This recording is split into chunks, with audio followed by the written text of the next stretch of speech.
Final segment of ATL Day Ones. I am Jarvis Davis. That is Tenitra Batiste. We hope you won't have to continue to say our name because you've been rocking with us, right? You like and subscribe to our page, right?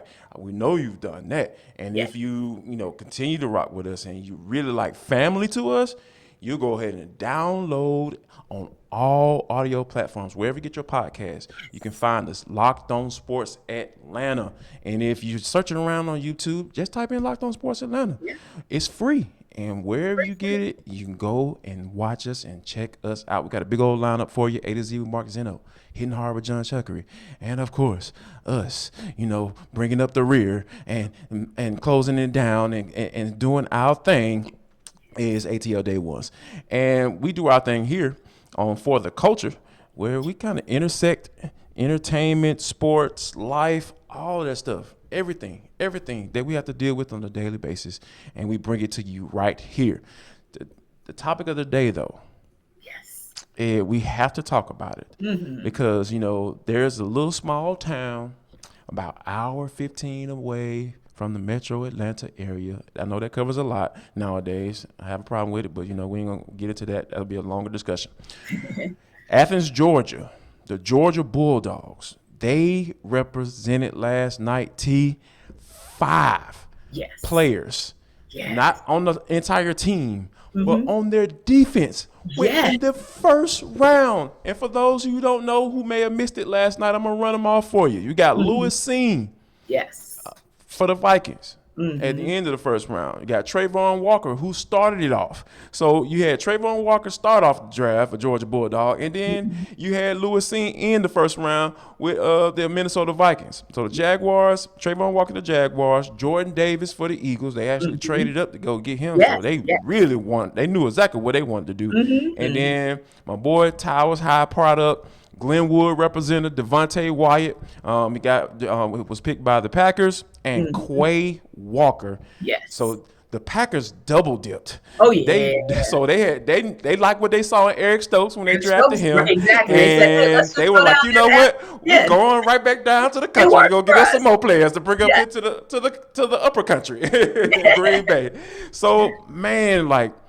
T, I don't know about you, but that is just some billboard worthy type stuff for five players on defense to get drafted in the first round. Yeah, billboard and history. I mean, five players in the first round, never been done, at least not in the common draft era, just the craziness of it. That's And it amazing. may not even stop there as far as the Packers go, because like you said, when lightning strikes and it strikes well, it's a copycat situation. And so someone who was on your mock draft board who is available, and Lord knows they have a need at the wide receiver position, I'm not sure they're finished with Georgia as far as the Yes. Packers go. Yes. But yeah, what an amazing first round. And shout out, because we always talk winners and losers and giving grades and that kind of thing, especially after the first round, right?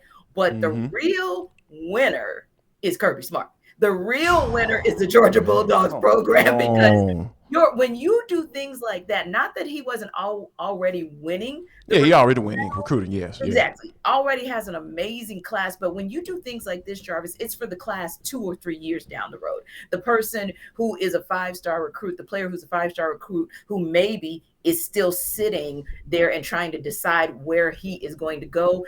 This kind of thing shores it up. And one other thing, read a very interesting article that talked about this. Nothing, Kirby loves and respects all of his players that are going to go in this draft. He's rooting for them all. There was, footage last night of him running from each person's green room or making a call in the case of Trayvon Walker, who stayed close to home for Mm-hmm. his draft party. But he said one Right. of the things that he really liked about Trayvon Walker is the fact that he asked him, hey, man, can you do this for me? Can you do that for me? Can you go, special teams for me? Trayvon Walker never had a problem.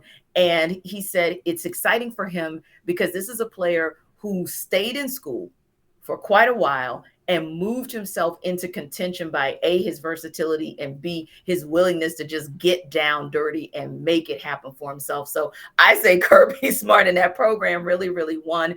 But I also thought this was such a cool thing because I agree with a lot of people where you don't do full on grades, right? It's not after the first round, at least, and maybe not even until the end of the Right. season, because, hey, they haven't even played it down in the league. But if you're giving out grades, I think about us being in college, right? And you Right. have 5 players essentially, and no player got lower than a B minus. And there were actually some A pluses, A's, and B pluses in there. So to think about them, if they walked into a classroom, they would be like a magna cum laude class, like Right. literally.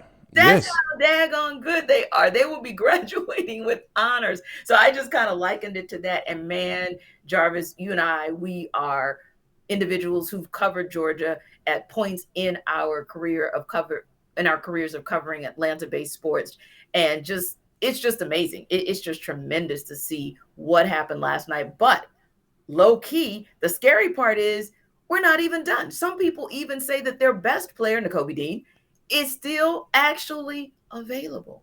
Yes, and that's I was just you took the words right out of my mouth because I think Nakobe Dean is the guy who was the leader of that defense, right? Yes, He yes, was the guy that was the commander. yes. I never Brain forget of your brain.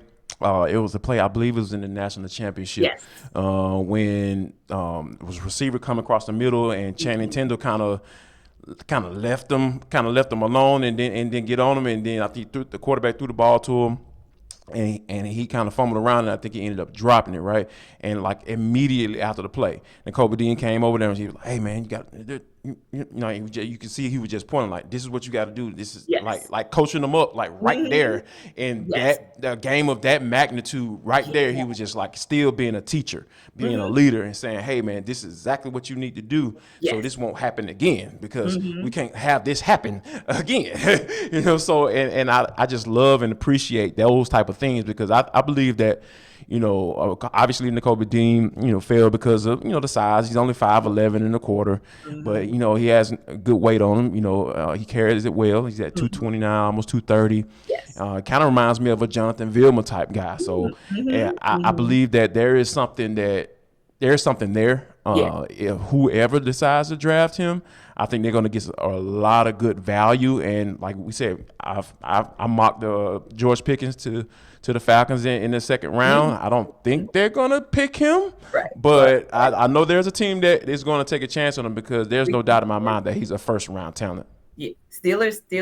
We didn't give up any particular players. I'm Okay, sorry. I know it's the okay, ATL okay. I day knew it was one, but coming. this I knew it this was always coming. has to rep for her black and yellow. So I'm just saying, like, we can Yeah. go for, we need Jacoby, we need George, we got needs too, like these Falcons have. So Ooh, we might get it. man. But listen, as we wrap up, we know that this is a show about ATL day one. So in addition to us giving a little tip of our hat to all those guys who are going to do amazing things out of Athens, we also want to congratulate Kyle Hamilton.